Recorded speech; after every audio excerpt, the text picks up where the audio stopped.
2019 ജ്ഞാനപീഠം പുരസ്കാര ജേതാവായ അക്കിത്തം അച്യുതൻ നമ്പൂതിരി അന്തരിച്ചതെന്ന്.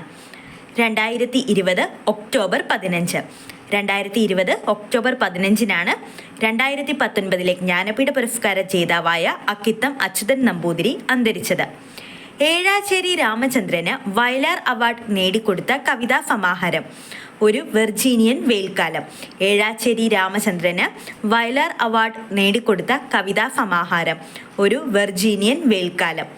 ദേശീയ വനിതാ കമ്മീഷൻ അംഗങ്ങളെ പദവിയിൽ നിന്ന് നീക്കം ചെയ്യാൻ അധികാരമുള്ളത് ആർക്കാണ്? കേന്ദ്ര സർക്കാർ. ദേശീയ വനിതാ കമ്മീഷൻ അംഗങ്ങളെ പദവിയിൽ നിന്ന് നീക്കം ചെയ്യാൻ അധികാരമുള്ളത് ആർക്കാണ്? കേന്ദ്ര സർക്കാർ. ബംഗാളിൽ ദ്വിഭരണം നിർത്തലാക്കിയ ഗവർണർ ജനറൽ വാരൻ ഹേസ്റ്റിംഗ്. ബംഗാളിൽ ദ്വിഭരണം നിർത്തലാക്കിയ governor general Warren Hastings. Pallivasal പദ്ധതി ഏത് നദിയിലാണ്? മുതിരപ്പുഴ. പള്ളിവാസൽ പദ്ധതി ഏത് നദിയിലാണ്? മുതിരപ്പുഴ.